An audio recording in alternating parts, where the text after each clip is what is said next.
वंदे मातरम। जय हिंद। मैं चक्रधारी संगनाथ से प्रमोद त्यागी। अगर किसी को सच सुनना पसंद नहीं है तो कृपया करके उनके लिए हमारी ये वीडियो नहीं है। नारायण राणे की थप्पड़ मारने की बात पर महाराष्ट्र के अंदर हुआ बवाल, लेकिन 4 दिन पहले उद्धव ठाकरे ने भी यूपी के मुख्यमंत्री आदित्य योगी नाथ जी के खिलाफ अभद्र भाषा का प्रयोग किया। उन्होंने कहा कि योगी को गुफा में जाकर बैठ जाना चाहिए। सुप्रीम कोर्ट ने सभी पार्टियों के ऊपर लगाया जुर्माना। धानु बाग में हो रहे हैं अवैध निर्माण। पूरी सच्चाई को जानने के लिए हमारे साथ बने रहिए और हमारी वीडियो को देखते रहिए लास्ट।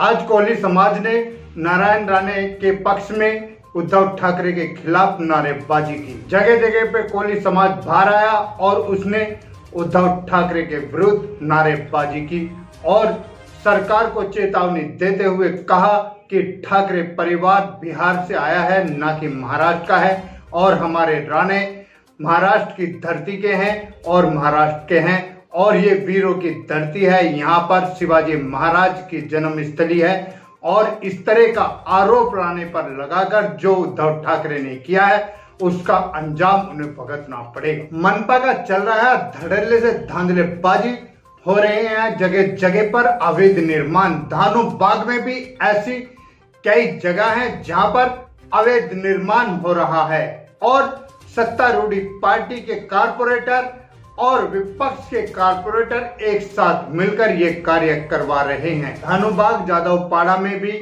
पहाड़ी के पास आसपास हो रहे हैं अवैध निर्माण, जिसका कोई रोकथाम करने के लिए तैयार नहीं है। हाइडिल वाले भी वहां पर कोई ध्यान नहीं दे रहे हैं। अवैध निर्माण के साथ साथ वहां पर घर पट्टी और लाइट कनेक्शन किस तरह से हो जाते हैं जिसका कोई जवाबदेही नहीं है। ऐसे लोगों पर पैसे कहां से आते हैं और इनके पास अवैध नवनिर्माण करने का लाइसेंस है भी या नहीं, और ये इन पैसों का टैक्स भरते हैं या नहीं, ये सरकार को जानकारी लेनी चाहिए। लेकिन सरकार के अधिकारी ही जब भ्रष्ट हो जाए तो सरकार क्या जानकारी लेगी और क्या नहीं लेगी। ऊपर से नीचे तक करप्शन ऑफिसरों का भरा हुआ है, जिस कारण इस तरह के अवैध निर्माण खुलेआम हो रहे हैं। लोगों का 2 महीने का मीटर का बिल रुक जाता है तो बिजली वाले कनेक्शन काटने के लिए आ जाते हैं, मीटर उतार कर ले जाते हैं। लेकिन धानुबाग के जादवपाड़ा में घरों के अंदर एसी लगे हुए हैं और बाकायदा 4-4 पंखे और सारी सुविधा होने के बावजूद भी मीटर कनेक्शन ना होने के कारण भी बिजली वाले वहां पर कोई कार्रवाई नहीं करते। खुलेआम बिजली की चोरी बाजारी चल रही है, कोई भी इस पर ध्यान नहीं दे रहा है। हम आज देश की जनता को आगाह कराना चाहते हैं कि FM नाम का एक व्हाट्सएप ऐप आया है जिसमें यह नया वर्जन है जो बहुत खतरनाक है। लोगों के बैंक अकाउंट भी करा सकता है खाली। अगर किसी ने FM व्हाट्सएप डाउनलोड किया है तो उसे तुरंत डिलीट करें ताकि आपका किसी तरह का नुकसान ना हो सके और आपको किसी तरह की क्षति ना पहुंच सके। व्हाट्सएप दुनिया का सबसे ज्यादा यूज होने वाला मल्टीमीडिया है। इस स्टेज के रूप में, मैसेज के रूप में अकेले भारत में ही 55 करोड़ से ज्यादा इसके सदस्य हैं जो दिन रात व्हाट्सएप का इस्तेमाल करते हैं। व्हाट्सएप पर तमाम तरह के मैसेज भेजे जाते हैं। एंड्रॉइड फोन में गूगल प्ले स्टोर है और आईफोन में ऐप स्टोर डाउनलोड किया जाता है। लेकिन इन दोनों के अलावा कई अन्य सोर्स भी हैं जहां से व्हाट्सएप डाउनलोड किया जाता है। तीसरे सोर्स को तकनीकी भाषा में थर्ड पार्टी सोर्स कहा जाता है और इन सोर्स में किसी भी ऐप को डाउनलोड करना हमेशा खतरनाक होता है।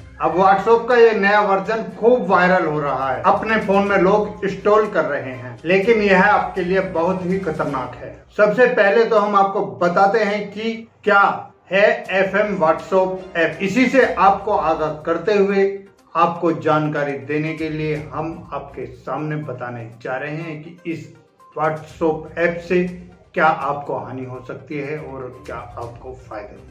इस नए व्हाट्सएप ऐप के वर्जन का नाम FM व्हाट्सएप ऐप है, जो कि व्हाट्सएप के रूप का एक असली मॉडिफाइड वर्जन है। इस ऐप को लोग बाग एपिक या APK कहते हैं, जो किसी थर्ड पार्टी सोर्स से डाउनलोड कर रहे हैं। FM व्हाट्सएप ऐप के जरिए व्हाट्सएप के डिलीट हुए मैसेज को पढ़ने का दावा किया गया है। FM व्हाट्सएप फिलहाल एंड्रॉइड यूजर के लिए ही उपलब्ध है और यह आपके एंड्रॉइड फोन को पूरी तरह से कब्जा करने की क्षमता रखता है। आपकी अनुमति के बगैर यह ऐप सारे काम कर सकता है, यहाँ तक कि आपके बैंक अकाउंट को भी खाली करा सकता है। यह व्हाट्सएप ऐप आपके पर्सनल डॉक्यूमेंट को भी हैक कर सकता है और वायरल कर सकता है। सुप्रीम कोर्ट का आदेश सांसद और विधायकों के खिलाफ हाईकोर्ट की मंजूरी के बगैर नहीं होगा और इसी एवज में सुप्रीम कोर्ट ने सभी दलों पर जुर्माना ठोका। सुप्रीम कोर्ट के इस निर्णय के तहत संसद में शांति बनी रहेगी और एक दूसरे का सम्मान सभी नेता सभी पार्टियां आपस में करती रहेगी और जिससे संसद की भी गरिमा बनी रहेगी। अब सभी राजनीतिक पार्टियों को उम्मीदवारों के ऐलान के 48 घंटे पहले मुकदमों की जानकारी करनी होगी। मंगलवार को सुप्रीम कोर्ट ने यह फैसला सुनाया। इसके तहत अब सभी राजनीतिक पार्टियों को ऐलान के तहत 48 घंटे के भीतर ही मुकदमों की जानकारी करनी होगी। सुप्रीम कोर्ट ने निर्देश दिया है कि विधायकों और सांसदों के खिलाफ कोई आपराधिक मामला हाईकोर्ट की मंजूरी के बगैर वापस नहीं लिया जाएगा। अपने फैसले में सुप्रीम कोर्ट ने कांग्रेस, बीजेपी, माकपा, एनसीपी, टीएमसी और कई दलों के साथ कुल मिलाकर 8 दलों पर जुर्माना ठोका है। राजनीतिकरण में अपराधीकरण को समाप्त करना है। जस्टिस RF नरीमन और BR गवई की पीठ ने इस संबंध में अपने विचार व्यक्त किए हैं। अपने 13 फरवरी 2020 के फैसले में निर्देश संशोधित किया है। बता दें कि पीठ बिहार विधानसभा चुनाव में उम्मीदवारों आपराधिक इतिहास प्रकाशित करने में विफलता का आरोप लगाते हुए अवमानना याचिकाओं अपना फैसला सुना रही थी। किस दल पर कितना जुर्माना होगा ये सूची हम आपको विस्तार से बता रहे हैं। दल जुर्माना राशि, मनपा जुर्माना राशि 5 लाख, एनसीपी जुर्माना राशि 5 लाख, बीजेपी जुर्माना राशि 1 लाख, जदयू जुर्माना राशि 1 लाख, लोजपा जुर्माना राशि 1 लाख, कांग्रेस जुर्माना राशि 1 लाख, भाकपा जुर्माना राशि 1 लाख। इन 8 दलों की जुर्माना राशि 8 सप्ताह के अंदर चुनाव आयोग में जमा कराने का निर्देश दिया गया है। राष्ट्रीय लोक समता पार्टी पर सुप्रीम कोर्ट ने जुर्माना नहीं लगाया है। इन दलों के प्रत्याशियों ने सुप्रीम कोर्ट के पूर्ववर्ती आदेश के बाद भी अपने आपराधिक रिकॉर्ड का ब्यौरा जनता के सामने नहीं रखा था। यूपी में एसपी ने पुलिस चौकियों में जाकर पुलिस इंचार्ज और थाने इंचार्जों की इस तरह से की चेकिंग। एसपी जौनपुर के थाने में मास्क लगाकर टोपी पहनकर राजकरण नैयर एसपी यूपी जिले के जौनपुर में थाना अधिकारी के पास अपनी एक रिपोर्ट लिखाने के लिए गए। उन्होंने कहा कि मेरी बाइक चोरी हो गई है, आप मेरा मुकदमा दर्ज कर लीजिए, जिस पर थाना अधिकारी ने उन्हें ही इस तरह से बयानबाजी में उलझा दिया जैसे है कि चोरी उन्होंने ही की हो।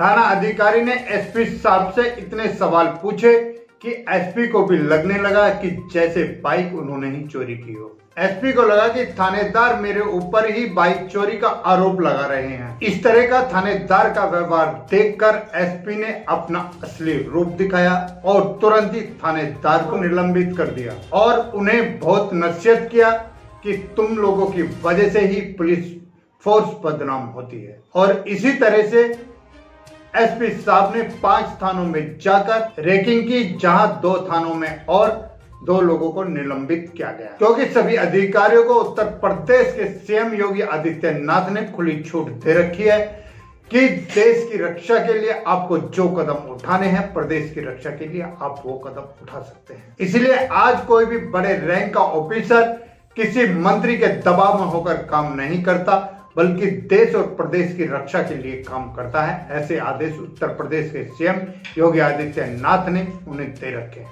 और जब अधिकारी खुली आजादी के साथ देश हित और प्रदेश हित में काम करते हैं तो देश और प्रदेश दोनों की ही इज्जत, सम्मान और तरक्की बढ़ती है। भारतीय जनता पार्टी ने शिवसेना और उद्धव ठाकरे पर आरोप लगाया है कि 4 दिन पहले उत्तर प्रदेश के मुख्यमंत्री योगी आदित्यनाथ के ऊपर जो इन्होंने टिप्पणी की थी, क्या वो सभ्य थी? उद्धव ठाकरे ने साफ साफ मंच से कहा था योगी को गुफा में बैठ जाना चाहिए और जब योगी महाराष्ट्र के अंदर आएंगे तो उन्हें चप्पलों से मारना चाहिए। इस अभद्र भाषा से पूरे महाराष्ट्र की जनता उद्धव ठाकरे से नाराज है और उनके विरोध में अभी नारेबाजी भी शुरू हो गई है।